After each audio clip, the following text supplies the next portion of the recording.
Here we have the Tories ripping apart Labour, as always, for being a bad government. Thank you, Mr. Speaker. Mr. Speaker, it is a pleasure to stand opposite the Right Honourable Lady. Despite what many may think, we have a great deal in common, not least that we both viscerally disagree with the Chancellor's tax policies. Everyone disagrees with the Chancellor's tax policies. And it is great to see the Right Honourable Lady standing in temporarily for the Prime Minister for the second week running. She will be. Although I know there are Minister many sitting behind her who wish this was a permanent arrangement. Indeed, Mr. Speaker, you will find many of their names amongst the 122 who have signed up to oppose the government's welfare bill. They say that the bill is dangerously rushed and ill thought through. So can the Right Honourable Lady explain why she thinks that she is right and 122 of her own colleagues are wrong? Deputy Prime Minister. Well, first of all, Mr. Speaker, it's nice to face the latest wannabe at your dispatch box. I'll tell the Right Honourable member why we're pressing ahead with our reforms, and that is because we're investing £1 billion into tailored employment support, a right to try to help more people back into work, and ending reassessments for the most severely disabled who will never be able to work. Mr. Speaker, we won't walk away and stand by and abandon millions of people trapped in the failing system, left behind by him and his colleagues. Well, Mr. Speaker, the Right Honourable Lady completely sidestepped my question. She can't even defend her own government's policy. Can she at least assure the House that the vote on Tuesday will actually go ahead? Deputy Prime Minister. Mr. Speaker, I don't know if he sort of listened to what I said because I was reading off the script, but what I can tell him, and I don't need the script, we will go ahead on Tuesday.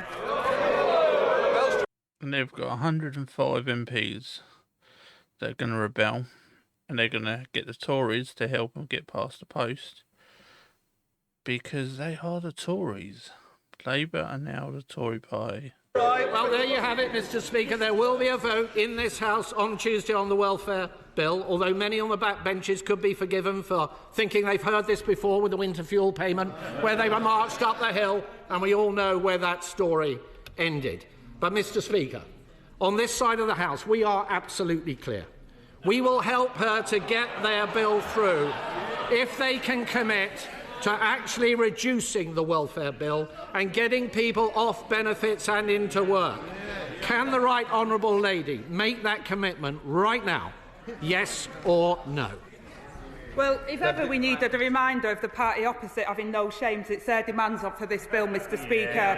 He demands a programme to help people into work, exactly what this bill does. After he left 1 in 8 young people out of the economy, he demands no new taxes from the party that raised taxes to record levels, and he demands further welfare savings, Mr. Speaker, from the man who was in charge as the welfare bill absolutely belittled. They say cut welfare bill, they failed. They say cut people in work, they failed. They say no tax increases, they failed. Your leader said it Mr. Speaker, I'm afraid the Right Honourable Lady has clearly not read her own legislation. The bill will see the number of people on welfare rising for every single year going forward. There is no commitment from the Right Honourable Lady to cut the number of people on welfare. And even if they manage to deliver these reforms, almost every respected economist now says tax rises are all but inevitable in the autumn. But after the budget, Mr. Speaker, the Chancellor said, and I quote, "I'm not coming back for more taxes." Mr. Speaker, British businesses have been hit again and again by Labour's economic mismanagement. They are desperate for certainty. So can the Right Honourable Lady give them that certainty now and repeat to the House the Chancellor's promise not to raise taxes at the budget? Deputy Prime Minister. Well, Mr. Speaker, this is a bit rich. Unbelievable. Inflation inflation above 11%, the biggest tax rises by their party. I take no lectures. And on this issue in particular, Mr Speaker, they can't make their minds up. First they said our reforms were taking too long, then they say they were rushed, then their front bench said our measures were too tough, and now they say they need to be tougher. No plan, no idea. I wonder why their party was left in such a mess. Mr Speaker, the whole House will have heard that the Right Honourable Lady did not repeat the Chancellor's promise not to raise taxes. And Britain's businesses have today been put on notice. Tax rises are coming. Specifically, in her own area, despite Labour's promises to freeze council tax, the IFS says that the spending review will mean the biggest council tax increases in a generation, a £7 billion tax rise. And yet the Chancellor and the Prime Minister have repeatedly claimed that the government will not raise taxes on working people. So can I ask the Right Honourable Lady, why doesn't she think that council tax is paid by working people?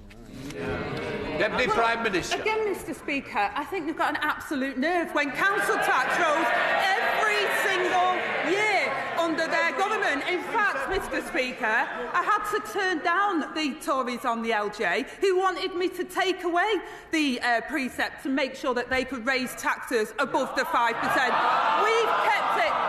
We've kept it there, Mr Speaker, while delivering money for local government where they had austerity, put taxes up and ruined the British economy.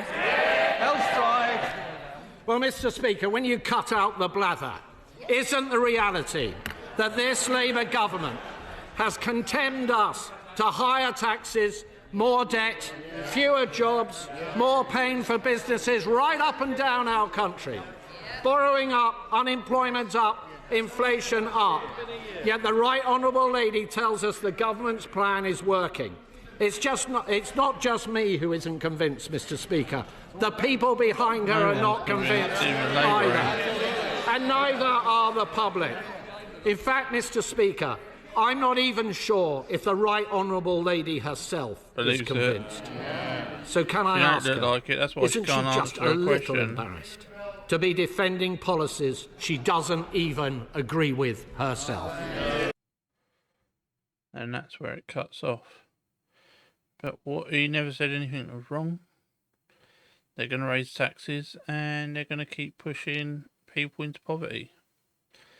And this is the new Labour.